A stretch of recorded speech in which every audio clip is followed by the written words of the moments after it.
A motorcycle belonging to a student of Prachya Bharati School caught fire and was completely guarded near the school premises today. Upon receiving the alert, a fire tender from the Golden Bazar fire station rushed to the spot and managed to douse the roaring flames.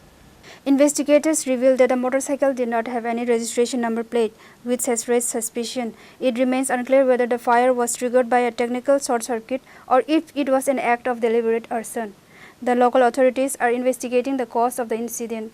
সামনে বাইকটা পার করে যাচ্ছিল, হঠাৎ করে আমরা শুনছি যে একটা বাইকে আগুন লাগছে। সেই হিসেবে আমরা আইলাম দৌড়ে। আমি আর আমার কলিগ সুকান্ত যাব না, দুজনে মিলে আমাদের আরেকজন কলিগ ছিল সে নির্মল, তিনজন মিলে এটারে জলটা লেটে নিবাইছি। কিন্তু আমরা এর কিছু জানি না। আমরা যতটুকু শুনছি যে এটা ওই ইঞ্জিন থেকে ট্যাঙ্কি থেকে বোধহয় জল লিক হতে আসলো এই ইঞ্জিনের উপরে, না তেল লিক হতে আসলো, ফলে ইঞ্জিনটা গরম আসতে দিকে এটাতে আগুন লেগে গেছে আর কি।